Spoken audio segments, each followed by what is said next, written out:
Good morning, everyone. It's Tuesday, August 4th. This is an open door, and if you found yourself here, whether it's in the present moment or at some later time, know you're welcome. Uh, and we're always glad to have you here live or whether you're listening later. Today is the day that we go through a daily lesson of A Course in Miracles. And today we're on lesson 122, which is forgiveness offers everything I want. Before we start, I want to just say how grateful I am for this community because sometimes we get stuck and we need a little nudge. We need to see things in a new way. And it doesn't matter how long you've been on the path. Um, the world is constantly pulling in, all the events of the world are like this little fishing rod. And every day we get hooked on that fishing rod at least once or twice, if not more. And so, our commitment to each other in this community is to, help unhook us. And a lot of times we don't even know that we're hooked. We think we're just kind of going along doing just fine. And then we realize, wow, I just feel, I don't feel right. And we can't even remember what it was that brought us to the point of recognition that we don't feel right. So for the past couple of days, um, I haven't been feeling right. And I've been trying to understand why. Um, And I think it's because sometimes, even though we do the lessons, we're familiar with the lessons, for example, forgiveness offers everything I want. The lessons can get a little boring. Um, for example, I understand the lesson and it carries me through a day or 2 days or a week or 2 weeks or sometimes months. But then the events, that little fishing rod and all the events that get attached to it, dull the experience of when we got the lesson. And we have to relearn it, but we can't relearn it in the same way that we learned it because no two moments are ever the same. Every moment is new and different.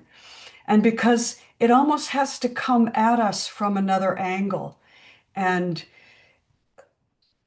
sort of pierce the veil from another perspective. And so that's kind of what this lesson today uh, is doing for me. And part of it is based on some of the words that the guides spoke through Paul in the lesson or in the session that Cindy sent. So I really encourage you to listen to that session if you can. Um, for me, when I listen to it, it is really taking us to another level.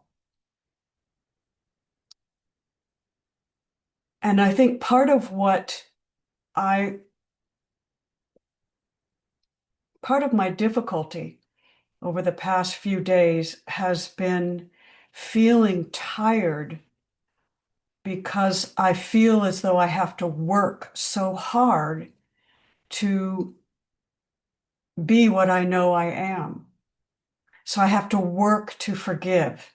And where I was is that I cannot fake forgiveness. Forgiveness offers everything I want. And I know that. And I believe that. I know it's true. I believe it. I've had my experience of knowing it's true, but the lesson gets dulled. And sometimes I will find that I will take the easy road. And instead of actually feeling something or confronting it in my own moment now, I just gloss over it with forgiveness offers everything I want, right? And then I think I'm done. I'm good and done, and I can move into my next moment. But what I don't realize is that I actually haven't done the forgiveness work. Right. And forgiveness doesn't mean saying everything is all right. And this is what I really was reinforced with this morning. It means actually standing in the moment and recognizing I am word through the experience of this moment. I am word through the experience of this moment. I want to take that apart a little bit. I am word. I am God. I am God's being. I didn't make myself. I don't go that far, but I am God's being. I am the divine in action. I am God's being. Through this experience, knowing that I'm God's being through this experience doesn't mean that the experience, which is a shit show, turns into a blessing. I cannot fake that. It means I am word, the divine, through my experience of being in the shit show and having all the feelings that I have about it. I cannot fake forgiveness, right? So Sal Poe says something, and I'm going to say this probably again. Seeking isn't satisfied because something has been attained. So I can't fake forgiveness because I've attained enlightenment. Seeking is ended. It is ended.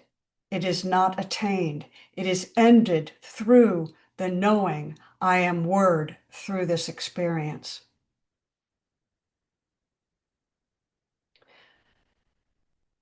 So that's sort of my preamble. I didn't know I was going to say all that, but that is my preamble for what I learned this morning. And so let's look at this lesson because once again, Sandra says the course is true. And Sandra, I don't mean to load that baggage on your shoulders. I just really am, yeah. The course is true. It is absolutely true. Some of the language it uses is old language, but the fundamental of the course is true.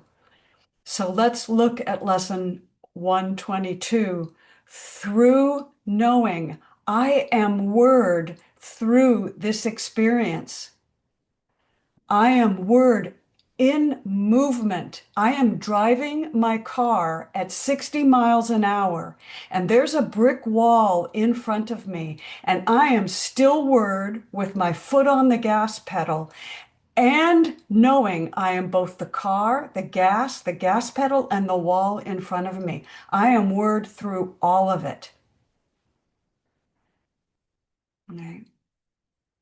So let's look at this lesson through this. And Sandra pointed this out to me yesterday in a phone call. A lot of these lessons start with questions. So let's look at the questions in this lesson because there are many questions. And I'll just go through them all. I went through and counted them. What could you want forgiveness cannot give? That's how this whole thing begins. What could you want forgiveness cannot give? Do you want peace? Forgiveness offers it. Do you want a quiet mind and certainty of purpose? Do you want a quiet mind and certainty of purpose? Do you want a sense of worth and beauty that transcends this world? Do you want care and safety And I love this one. Do you want warmth of sure protection always? Do you want a quietness that cannot be disturbed? Do you want a gentleness that can never be hurt? A gentleness. Oh, how I love for gentleness. How I love gentleness. And we all love it and we all want it. And yet, gentleness in this word is disturbed so often. But this lesson tells us, do you want a gentleness that cannot be disturbed? Forgiveness offers it. Do you want a gentleness that cannot be hurt? Forgiveness offers it. Do you want a deep and abiding comfort? Forgiveness offers it. So it says, do you want these things? And then it says over and again, here is the answer. Here is the answer, right? Here is the answer. It's forgiveness. And I'm going to suggest that this lesson only goes part way. I thought this lesson went full circle, but what the guides offered in the first book that I read 20 years ago, I Am Word, I have finally, over the past few sessions that the guides have offered, have really understood what it means. I am Word through this experience. I am the divine through this experience. And that completes the circle of forgiveness. Do you see how that completes the circle of forgiveness? Thank you, Sandra. So let's look at this. And I'm on paragraph 3. I'm just going to pull some of the paragraphs out. Forgiveness lets the veil be lifted up that hides the face of Christ from those who look with unforgiving eyes upon the world. Forgiveness, the choice to forgive or to see that no error has been committed at all because I am Word, that lifts the vibration. And as we learned in the last transmission of the guides that we listened to, that's all that needs to happen, is to lift that vibration. You don't need to do anything else. What did Paul say in that transmission? Oh, I cannot do this lifting. I will break into a sweat if I feel I have to do this lifting. Right? You don't have to do anything more than that. That's it. You're good and done, right? Forgiveness lets you recognize the Son of God, and it clears your memory of all dead thoughts. It clears your memory of all dead thoughts so that remembrance of your Father, which is I am, the I am, can arise across the threshold of your mind. I love that. It clears the dead thoughts and lets you cross the threshold. That threshold is the lift in vibration, right? It's clearing away the dead thoughts. Oh, I want to ask Cindy what she's thinking now. Hmm. You really want to know? Well, I can see that your mind is working. So if you want to share, you can share or you can wait. I'll leave that up to I you. can wait because there's a very specific, I'm using this teaching in a very specific way. So Okay, well, good. All right. So let's finish this up. Let's complete this. And then it asks, why would you seek? I'm on paragraph 4 at the bottom. Why would you seek an answer other than the answer that will answer everything? That's like, for me, that's hitting it out of the ballpark for me. Why would I seek anything else? It answers every other question I might have, right? Here's the perfect answer. It's an answer to the imperfect question. So even if I think I'm doing self-inquiry, but I'm asking an imperfect question in my self-inquiry, I could still go to forgiveness. I don't have to ask the perfect answer in my self-inquiry, right?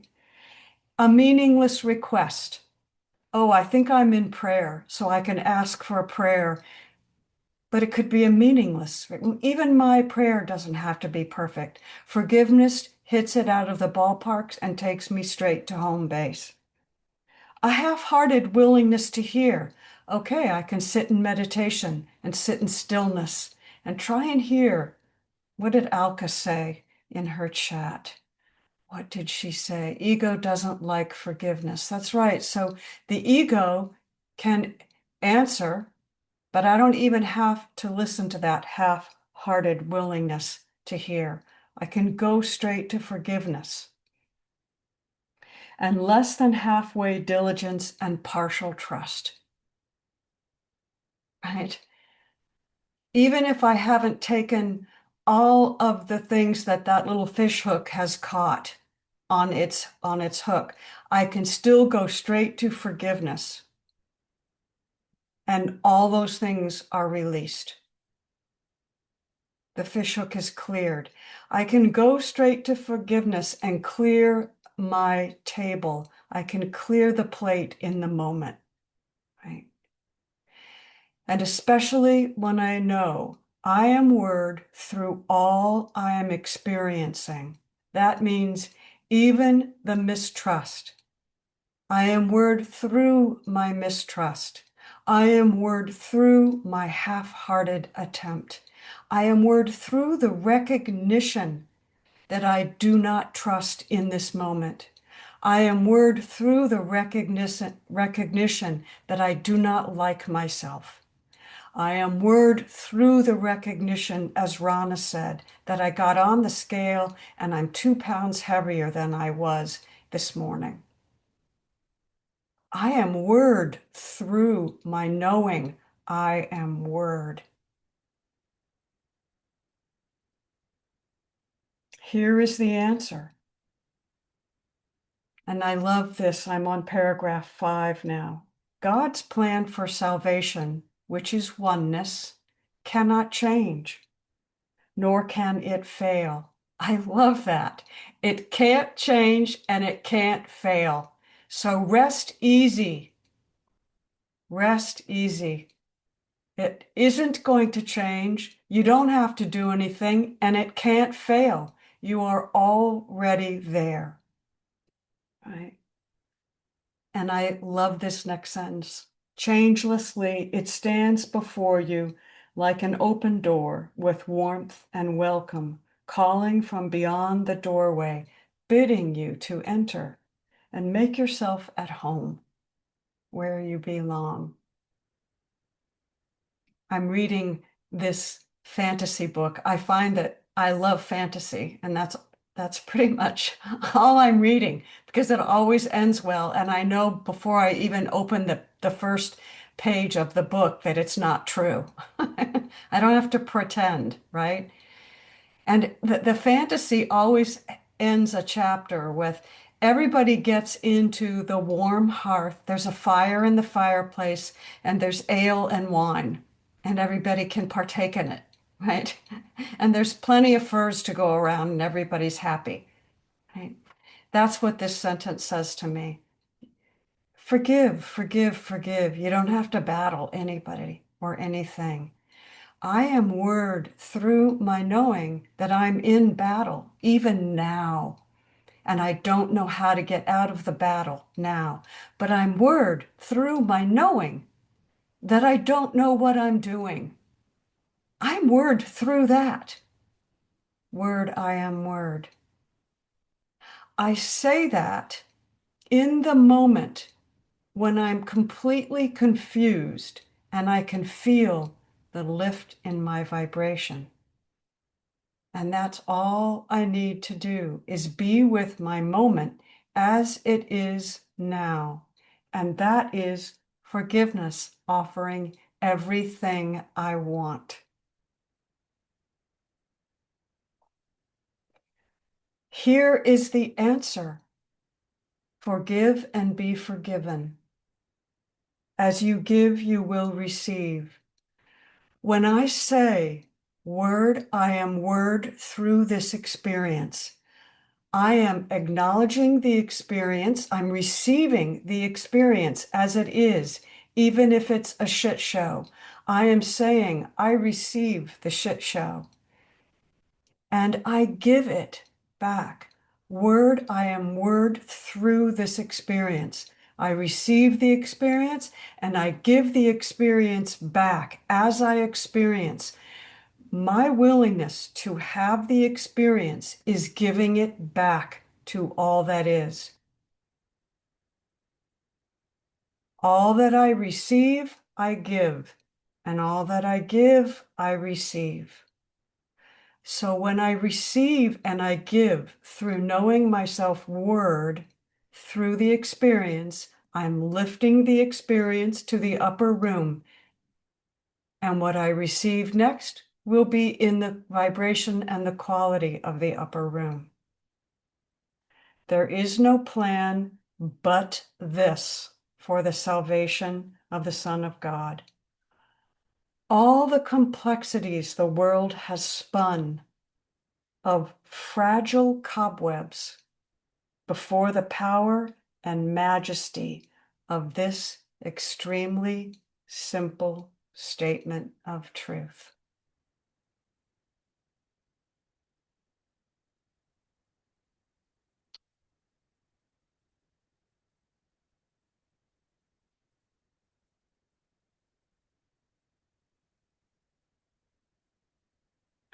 Forgiveness is the means by which it comes to take the place of hell. And this world and this experience can be hell. We don't need to call it anything other than what it is. It's still a dream, but it's a dream of hell. We don't have to put something on it. We don't have to fake something and say that we're ascended and now we don't experience the hell of this world.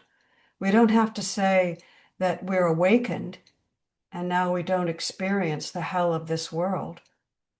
We don't have to fake forgiveness. It's still going to hit us because we are here for the experience. I am word through the experience of this world, and it isn't always roses and perfume, right? In quietness, it rises up. I am word through this experience. And as soon as I say I am word through this experience, there is a quietness that rises up in the experience itself and opens my eyes and fills my heart with deep tranquility and ancient truth, forever newly born. Forever newly born. How can forgiveness be newly born if the world that we have agreed to doesn't give us experiences that need to be forgiven? Newly born, all the time, they arise in our awareness. What you will remember then could never be described. Yet your forgiveness offers it to you.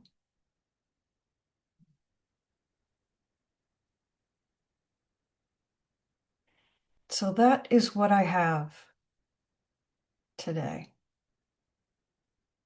And I thank you again, truly, for being here and being my spiritual family.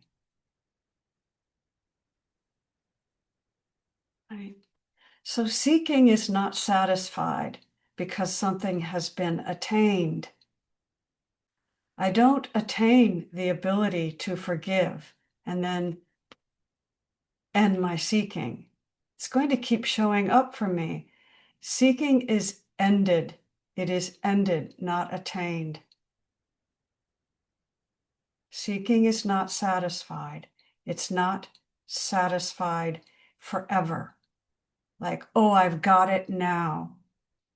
No, it's ended in every moment because I remember what I am.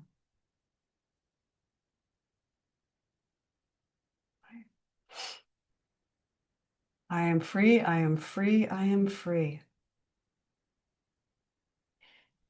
So the lesson for today is to remember that forgiveness offers everything I want. Or maybe to ask in moments when that need to be forgiven because they have arisen. What do I want from this moment that forgiveness cannot offer? What do I want from this moment that forgiveness cannot offer?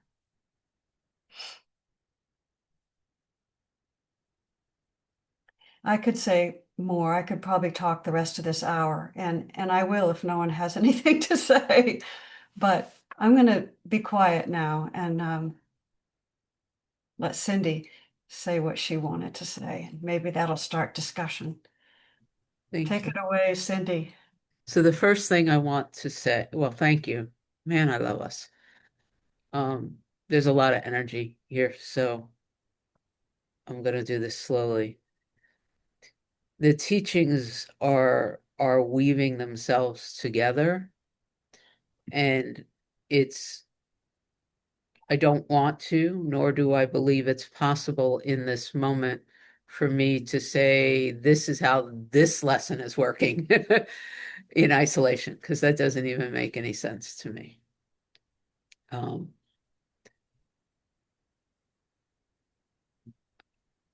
a decision has dropped here to no longer support the I separate mind. But I don't know what that means, other than the fact that I know that there's something outside the I separate mind. And everyone here has heard my watermelon crawl story, and it's Yeah. humorous and insane enough for me to buy it, if that makes sense. So I choose to trust the divine benevolent intelligence that brought me the watermelon crawl, and I know it doesn't live in separation. I trust the course, I trust the guides. And so I sit here and I say, I'm no longer supporting the I separate experience. And the body has been hurting, and there's spinning, and there's nights you can sleep and nights in all the things that we're talking about. And it's not enough for me anymore to live in concept, so everything has slowed down. Um, this morning, and I'm getting ready to lead a homily on Sunday, entitled Choose Again. If you guys want to come, Libby's reading for me from the course. But in that section, which is the very last section of the text, it literally asks the question, who are you going to trust? What are you going to trust? And so I'm trusting the truth is true. This morning, this is I'm being very clear. This morning, I'm sitting in my space going, what's going on and what needs to be seen? Like, I don't even know what questions to ask anymore. The questions just arise. But I heard 1993.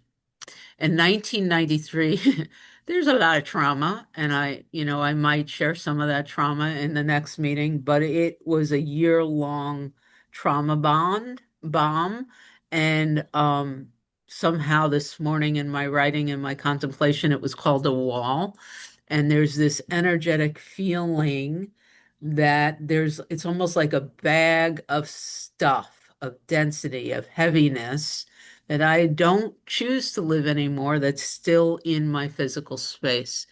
And this morning it's called 1993. And can I remain really present and allow it to unwind?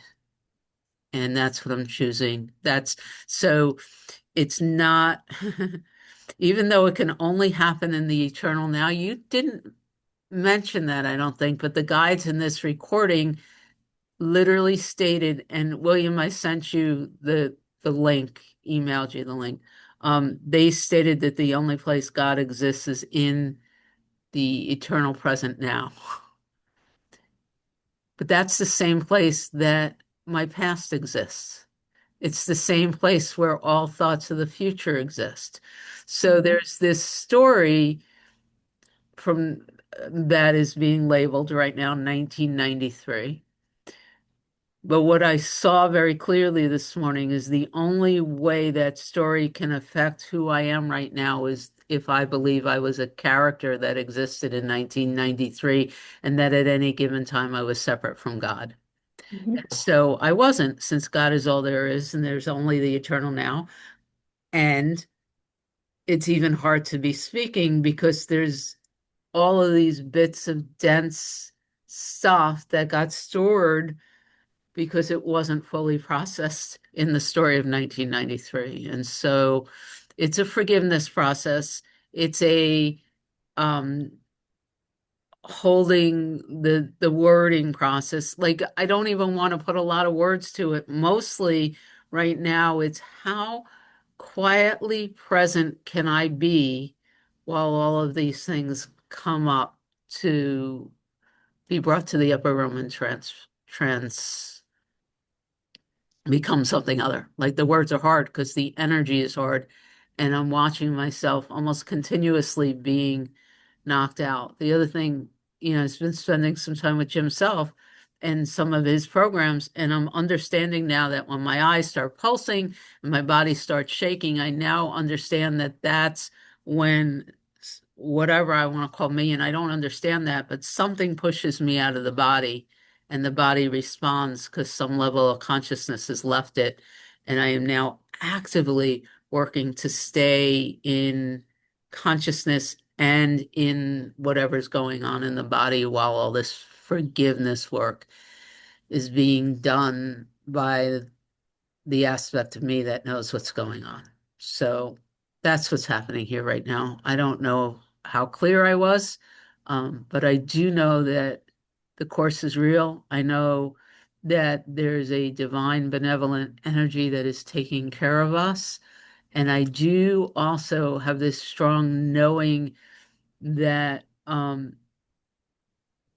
I my presence and willingness is required. Don't ask me what that means. But I know that I am actively working to not go unconscious while this is happening. Mhm. So that's as clear as I can get at the moment with when you said, "Well, I want to know what's happening with Cindy." Like literally your share in this lesson was weaving in my determining to stay present and in the sense of a body while all of this energy is arising and while all these 1993 memories are coming up. And I also want to be very careful because it's not like I don't want to tell this story, but I'm noticing that when I start telling this story, I leave the body. And the forgiveness work, whatever the body is, it seems to be the container that's holding the density. My being in the body while this is being processed seems to be part of what's happening. So that's um that's what's going on.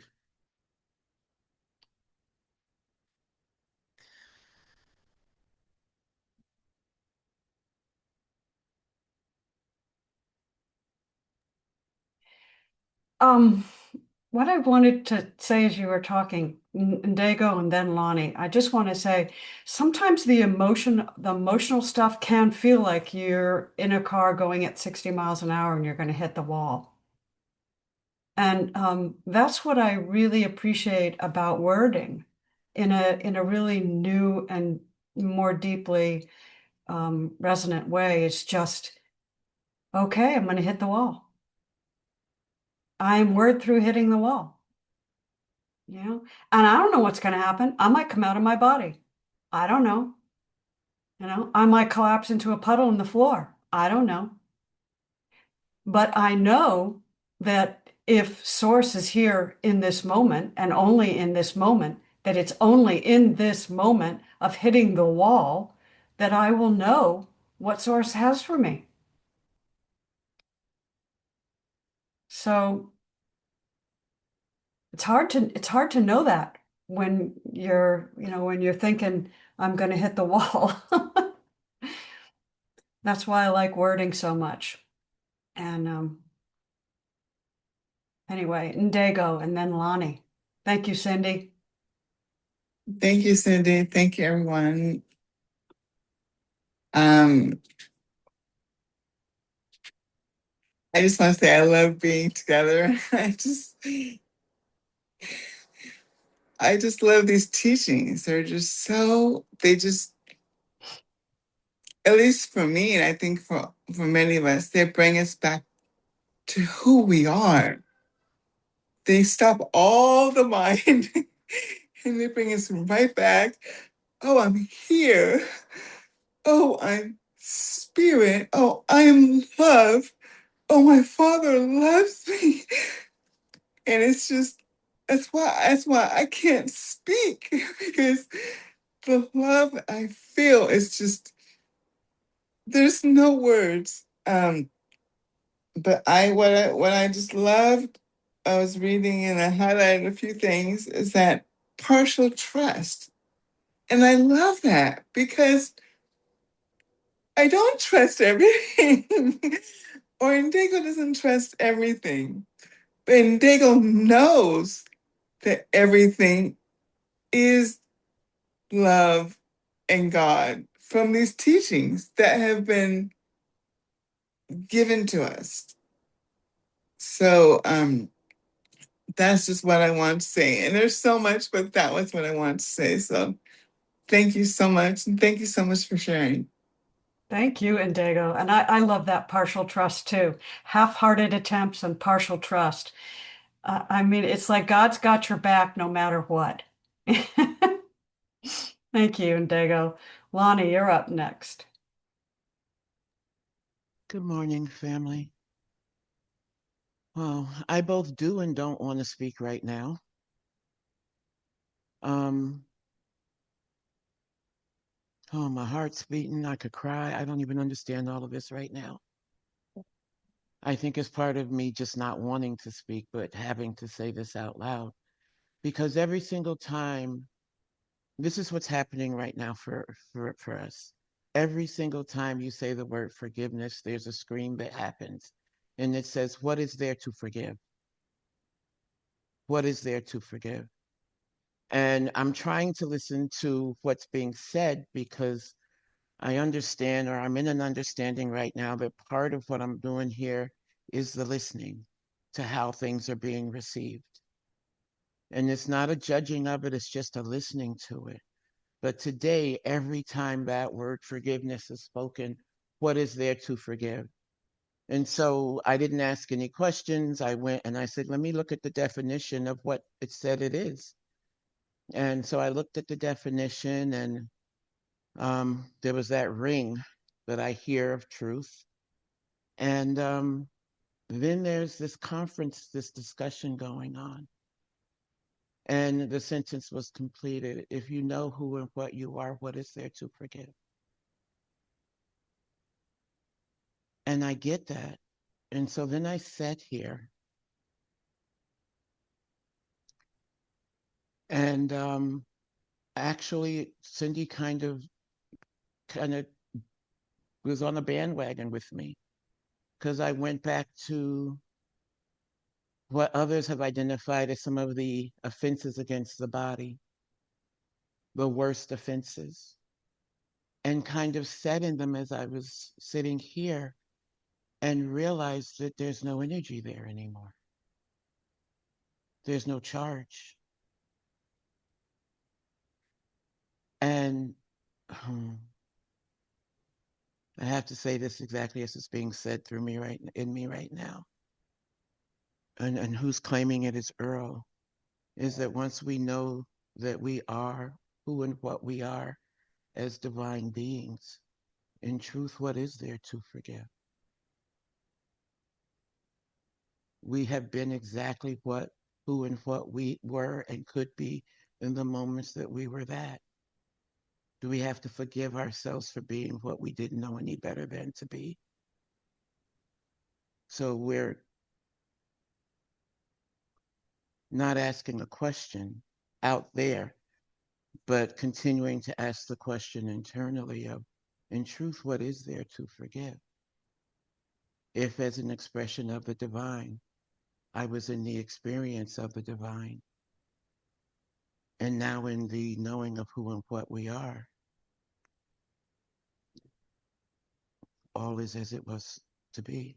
I don't, and this is part of why I didn't want to speak out loud, is because I didn't want to feel like there's a feeling of I'm pushing against something that belongs to someone else. I don't know how to say that, but pushing against other people's ideas, maybe, or thoughts. Maybe that's what it is, not fully understanding it.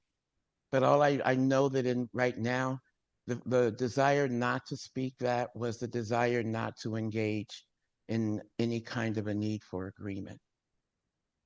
Maybe that's what that is. I'm just being really curious about it because I feel like what's being said and what I'm hearing, I keep hearing the ring of truth in that. That knowing the who and what of this being as an expression in, through, and with the divine, what is there to forgive? But I know that hmm, shakes some trees. I guess that's all I'm saying. I don't even know what I'm saying.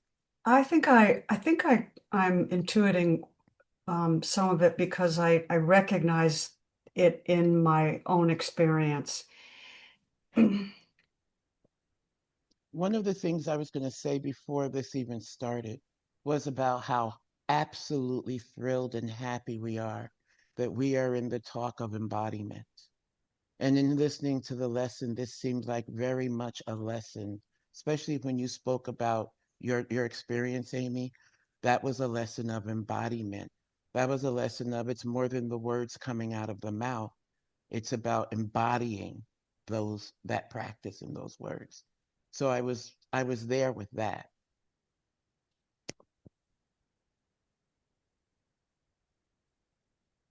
So when I hear, I'll just speaking for myself, when I hear you asking, what is there to forgive? I hear I hear genuine question. What is there to forgive? I also hear within myself an agreement. Well, of course, there's nothing to forgive. I know who I am. I know what I am. I know how I serve, and there is nothing to forgive. And I know from A Course in Miracles, the oneness that we all are. I'm only forgiving myself, right? So what is there to forgive if it's all me, right? There's nothing to forgive. But I have to say, there's also a part of me that hears resistance to something, and I don't know what it is too.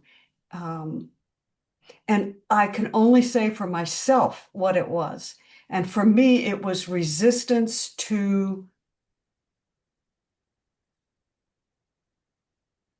the lesson itself, not in resistance to forgiving, but resistance into, don't I already know this?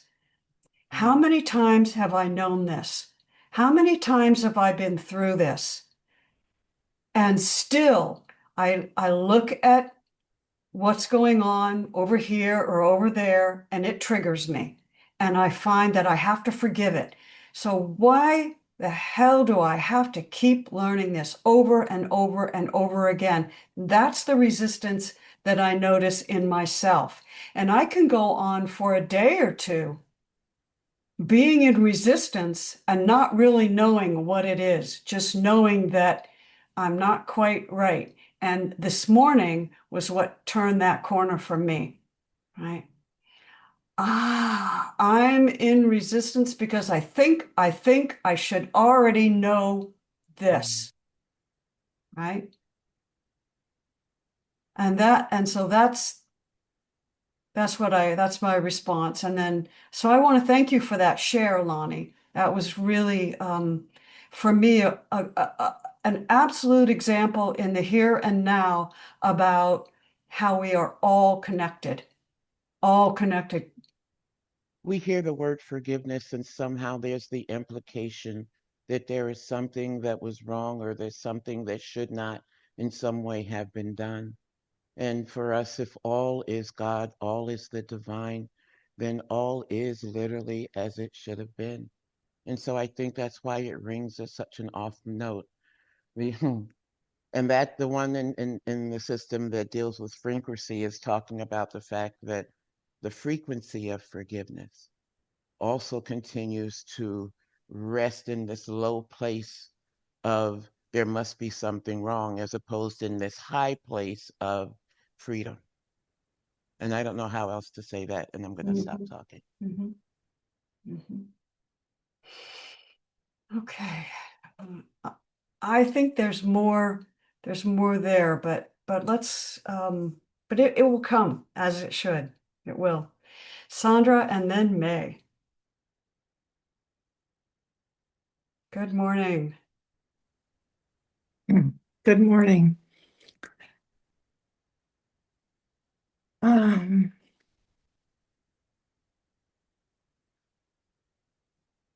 I kind of remember initially why I raised my hand, but then I find myself wanting to respond to what else has been said. So I'm a little just gonna wait a moment and see what comes. Um, this course, this course can appear to be so intricate and complex with many little offshoots from the main trunk, the main trunk of the tree, but all these little offshoots. And I was pointing out to Amy yesterday, I love the questions in almost every page. And what we were reading yesterday, there were so many questions. And it's our brother, Jesus, who's supposed the author, keeps asking us these questions. What else could you want? Don't you want peace? Don't you want happiness? It's like the answer, he asks all these questions to elicit a response from us. Otherwise, why ask the question? And that response seems to me to be I write, yes, yes, I want that. Yes, I want that. I want that, and I want that. I want everything you have to offer. It's that genuine willingness. There has to be a better way. I've tried every other way. I've tried everything. And there has to be a better way because I am at the end of my egoic personal ability to actually get what I want. And then it says there's this door before you, like an open door with warmth and welcome calling from beyond the doorway, bidding you to enter. So there needs to be some response from me. I'm being offered everything. It says everything. I mean, that fills me with awe that I'm being offered everything. I never thought I could get everything. And then when I go, I take those steps. Maybe I leap through the door, or maybe I take tentative steps through the door. But when I do that, everything is turned upside down. Forgiveness isn't what I thought forgiveness was. I mean, I stumbled on that word a lot throughout this text. And forgiveness isn't, it's okay, you did that to me, but it's okay, I forgive you. That's not what I think the Course is talking about when it talks about forgiveness. It says that actually you won't, if forgiveness is not needing to forgive because I see everything differently. I look beyond what I thought everything was, and even tries to pop up with the fish hook. I like the fish hook, and tries to get me to see it that old way again. I think, and that's one of those little side stories that I'll just say for a moment. I think that's meaningful and purposeful and a gift. That fish hook looks like a barb, but it's a gift. And there, it has to be, because I walk through the door and everything is for me. And what it does for me, okay, you mentioned you used the word shit show. I can word my way through shit show.